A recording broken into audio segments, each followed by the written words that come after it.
मित्रों, स्वागत है आपका हमारे YouTube चैनल में। आज हम आपके लिए हिंदी व्याकरण के अंतर्गत अलंकार लेके आए।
इसमें जो सबसे पहला अलंकार है वह है अनुप्रास अलंकार।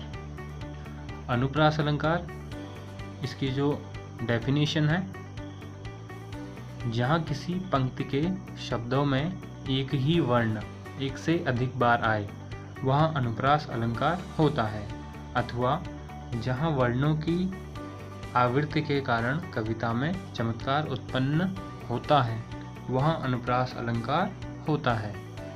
इसकी जो डेफिनेशन है उस पर ध्यान दीजिए, उसी के हिसाब से हम उदाहरणों को देखेंगे। चारु चंद्र की चंचल किरणें खेल रही जलथल नभ में। तो जैसे यहाँ पे चारु शब्द है, इसमें चावर्ण है।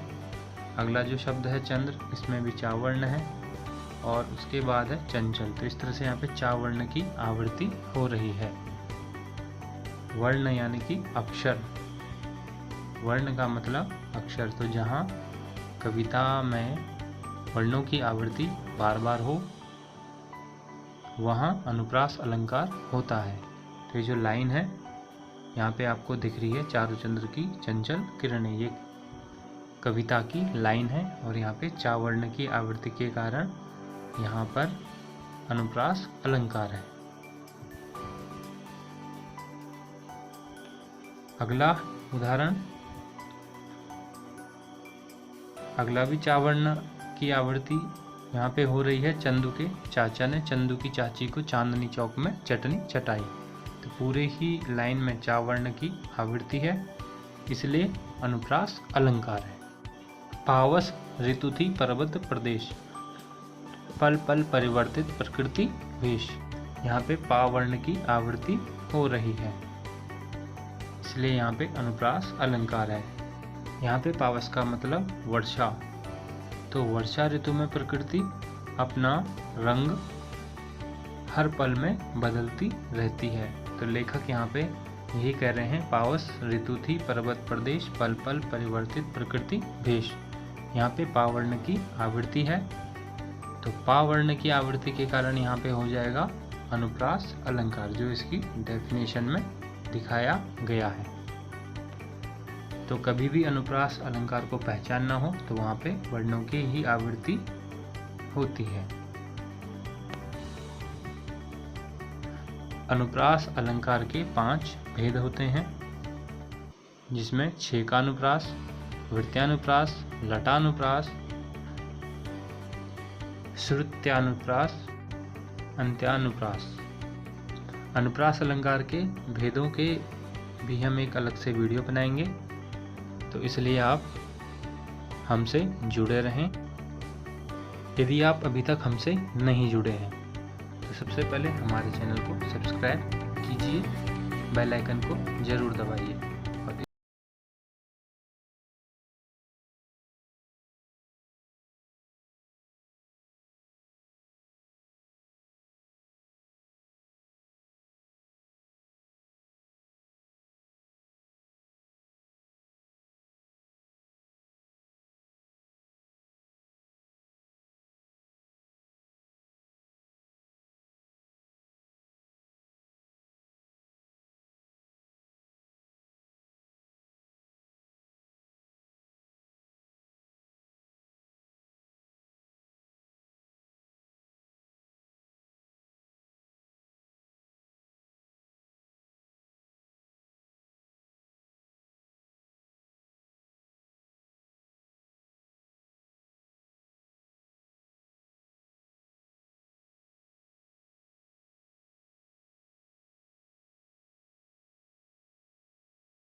दूसरे का नशा करने से भी आदमी को नशा होता है और वह एक तरह से पगला जाता है।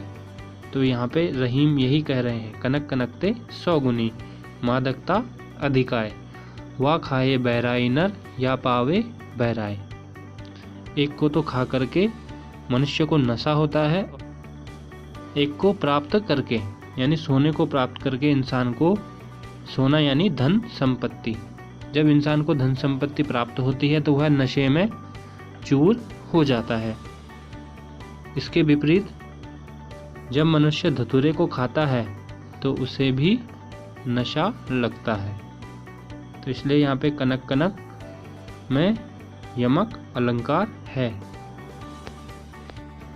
अगला अलंकार है शब्दालंकार के अंतर्गत श्लेष अलंकार। जहाँ एक शब्द के एक से अधिक अर्थ निकलें वहाँ श्लेष अलंकार होता है। उदाहरण देख लेते हैं। जो रहीम गति दीप की, कुल कपूत गति सोए, बारे उजियारो करे, बड़े अंधेरो होए। यहाँ रहीम जी अपने इस दोहे के माध्यम से बता रहे हैं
तो वह अपने माता पिता के हाथ से निकल जाते हैं। और जैसे ही दीप बुझता है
उसकी चमक नहीं होगी तो उसका कोई महत्व नहीं है।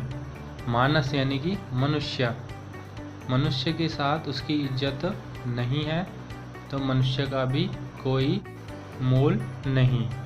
चून यानी कि आटे के लिए पानी की आवश्यकता होती है। बिना पानी के हम भोजन को नहीं बना सकते हैं। तो इस तरह से यहाँ पे